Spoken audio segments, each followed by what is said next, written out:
안녕하세요. 저는 염태규라고 합니다.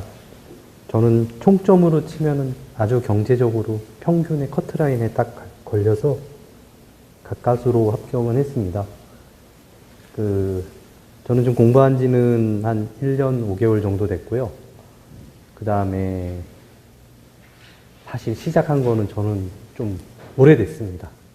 포기를 해서 그렇지 저는 한 15년 전에 용산에 있는 학원에 다녔다가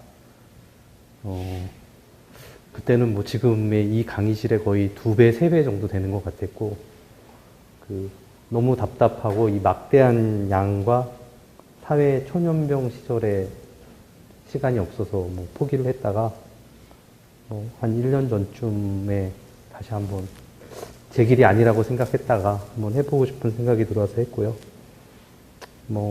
오랜만에 다시 마음 먹고 한 만큼 부담도 있었지만 또 절실함도 있었습니다. 근데 아까 조금 전에 말씀하시는 소장님, 그 전에 말씀하시는 소장님 말씀 들어보면은 희한하게 자기마다의 각각의 방식이 다 있는데 정말 거기서 공통점이 있는 게 분명히 있을 겁니다. 그 부분은 본인만의 방식으로 좀 만들어주시는 게 전 제일 중요하다고 생각합니다. 예를 들면은 목요일 날이 모의고사 레벨 2였는데요. 저 어제 와가지고 콘크리트 모의고사를 치는데 머리가 하얘지고 이걸 또 못 쓰겠는 겁니다. 그래서 용어 몇 문제는 쓰고 몇 문제는 핸드폰에 들고 다니는 거 베껴가지고 어제 쓰고 나가면서 내일 발표인데 아무래도 틀렸구나 이런 생각하고 갔는데 하다 보니까 우연히 된 거고, 또 많은 분들도 그러신 분 많을 것 같다고 생각합니다. 그리고 지난 토요일에는 용어 설명 들으면서 서브노트 만들려고 했었고요. 그래서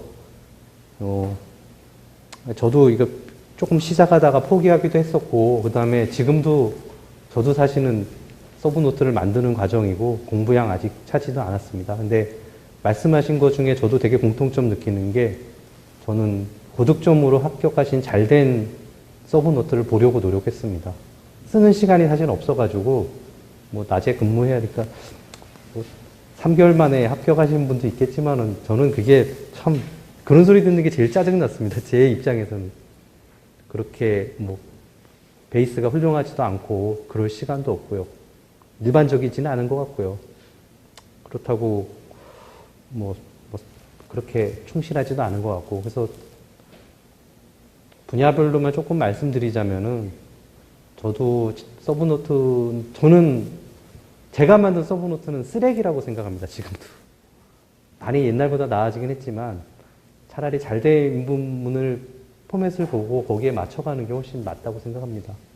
그래야지 어느 정도 돼야지 그게 맞춰가지, 책 보고 그냥 쓰는 거는 쓰는 연습은 좀 되지만은 좀 무의미한 게 분명히 맞는 것 같습니다. 그리고 잘 되신 분 거를 보는 게 중요한 것 같고, 그 다음에 거기서 최대한 내가 따라갈 수 있는 만큼 내 식구로 체화해서 좀 따라가는 거. 그 다음에 장판지는 저도 외웠습니다. 결국은 근데 장판지 숙제를 해와도 시험을 보면 저는 반도 못 쓰는 적이 되게 많았거든요. 외워지지가 않더라고요. 근데 장판지는 언젠가는 외워야지 모르는 문제나 대충 칸수를 채울 수 있기 때문에 장판지는 반드시 외워야 될 것 같습니다. 그리고 용어가 1교시고 서술이 3교시지만은 실제 공부 투입하는 시간은 용어 공부를 절반 이상은 하셔야지 그게 맞을 것 같습니다. 그래서 용어에 좀 많은 시간을 할애하면서 용어는 조금 키워드 위주로 빨리 책을 넘기는 거, 시간이 대부분 다 없으실 거기 때문에요. 그래서 그렇게 하시는 게 맞을 것 같습니다. 그래서 일단 용어는 키워드 위주로 빨리 다독을 하는 거, 그 다음에 아까 현상 문제에 대해서는 메커니즘과 원인과 대책 쓰라, 그 다음에 형식에서 그런 식으로, 저도 그런 식으로 포맷을 맞추는데 되게 시간 안배와 포맷을 맞추는데 좀 오히려 이걸 하나하나 디테일한 걸 외우기보다는 전체적인 큰 흐름과 포맷을 맞추고 그냥 키워드 위주로 연상해서 가는 거에 집중을 좀 했습니다. 그래서 어떤 공법이 나왔다 그러면 그 공법에 대한 대표적인 키워드 한 5, 6개 갖고 나머지는 매번 쓸 때마다 저는 답안지가 틀려집니다. 그날 컨디션과 기분에 따라서. 그리고 뭐 똑같은 문제를 오늘 보고 내일 보면 점수가 저는 55점도 나올 수 있고 65점도 나올 수 있다고 생각합니다. 그거는.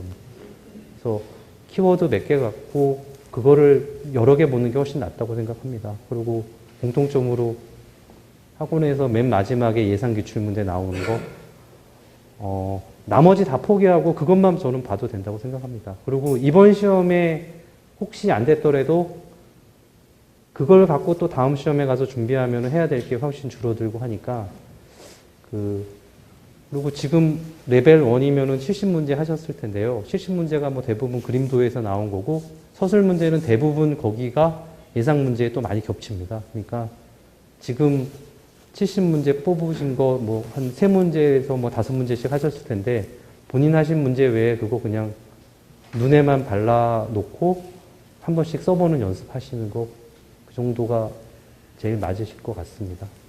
그리고 전에 관증하시는 뭐 선임 하시는 분 말 들었는데 뭐 운이 좋았어요 말씀하시는데 겸손의 표현인 줄 알고 들을 때 별로 기분은 좋지 않았는데 정말 그렇습니다. 보니까 공부량 정말 백지한장 차이인데 아는 문제가 나왔고 그날 컨디션이 맞는 것 같습니다. 그리고 포기하지 않으시는 게 전 제일 중요하다고 생각합니다. 그래서 하루에 공부 시간 저는 많이 못했습니다. 하루에 1시간 정도씩 하고 토요일 날에는 학원 와야 되고요. 일요일 날에는 가급적이면 그래도 공부를 하려고 했는데 잘 되지는 않고 또 한 번은 쉬어줘야지 또 주중을 버틸 수 있기 때문에 그런 공부 시간 절대량의 스트레스 압박감 안 느꼈으면 좋겠고요. 그리고 저는 여기 볼펜을 한번 모아봤는데요. 딱 33통, 30자로 딱 썼더라고요. 다 쓴 게.